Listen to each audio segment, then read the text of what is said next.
श्री गणेशाय नमः। ओम नमो भगवते वासुदेवाय। नमस्कार। जय श्री हरि विष्णु। योगिनी एकादशी की पावन कथा आप सभी श्रद्धालु भक्तों का हमारे इस पावन भक्ति परिवार में हार्दिक स्वागत है।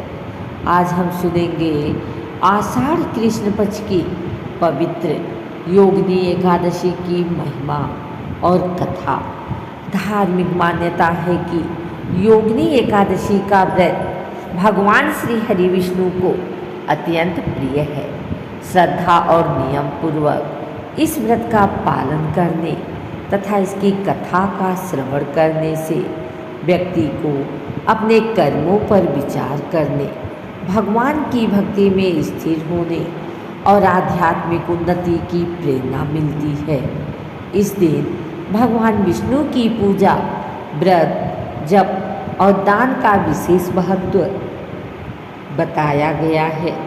आइए सबसे पहले विघ्नहर्ता श्री गणेश जी, माता लक्ष्मी और भगवान श्री हरि विष्णु का स्मरण करें। ओम नमो भगवते वासुदेवाय। ओम विष्णुवे नमः। अब पूर्ण श्रद्धा और भक्ति के साथ आरंभ करते हैं योगिनी एकादशी की पावन कथा। आइए सुनते हैं। अर्जुन ने कहा, हे त्रिलोकीनाथ, मैंने ज्येष्ठ माह के शुक्ल पक्ष की निर्जला एकादशी की कथा सुनी। अब आप कृपा करके आषाढ़ माह के कृष्ण पक्ष की एकादशी की कथा सुनाइए। इस एकादशी का नाम तथा महात्म्य क्या है, सो अब मुझे विस्तार पूर्वक बताएं।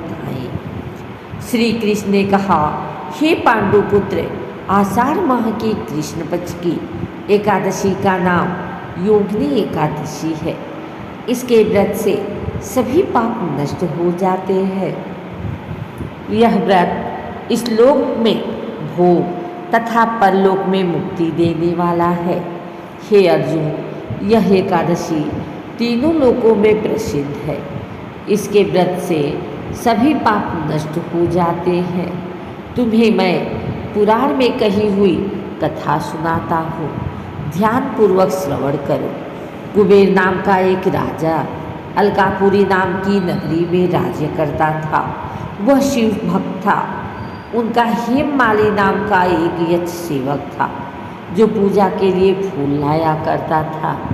हेममाली की विशालाक्षी नाम की अति सुंदर स्त्री थी। एक दिन वह मानसरोवर से पुष्प लेकर आया, किंतु कामासक्त होने के कारण पुष्पों को रखकर अपनी स्त्री के साथ रमण करने लगा।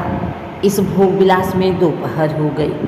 हेममाली की राह देखते देखते जब राजा कुबेर को दोपहर हो गई तो उसने क्रोधपूर्वक अपने सेवकों को आज्ञा दी कि तुम लोग जाकर पता लगाओ कि हेममाली अभी तक पुष्प लेकर क्यों नहीं आया। जब सेवकों ने उसका पता लगा लिया तो राजा के पास जाकर बताया, हे राजन, वह हेममाली अपनी स्त्री के साथ रमण कर रहा है। इस बात को सुनकर राजा कुबेर ने हेममाली को बुलाने की आज्ञा दी। डर से कांपता हुआ हेममाली राजा के सामने उपस्थित हुआ।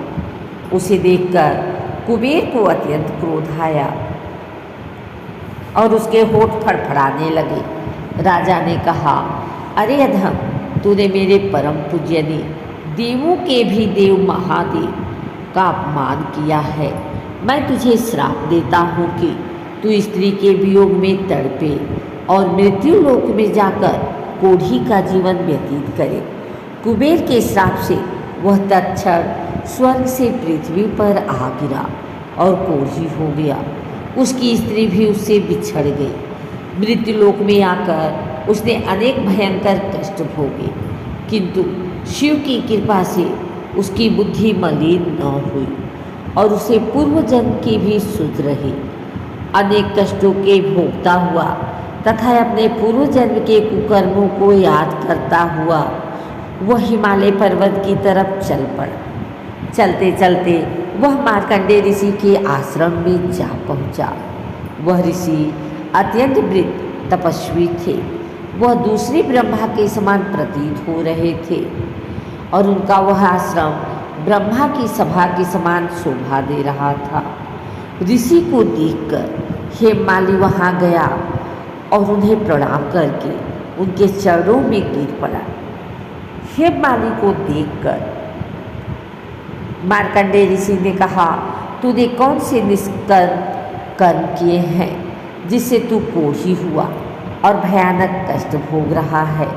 महर्षि की बात सुनकर हेममाली बोला, हे मुनि श्रेष्ठ, मैं राजा कुबेर का अनुचर था। मेरा नाम हेममाली है। मैं प्रतिदिन मानसरोवर में फूल लाकर शिव पूजा के समय कुबेर को दिया करता था।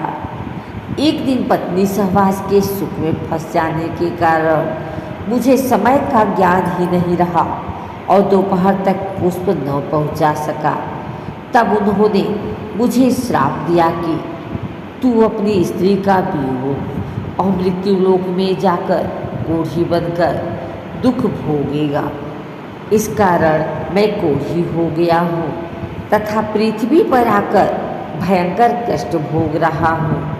अतः कृपा करके आप कोई ऐसा उपाय बतलाएं जिससे मेरी मुक्ति हो।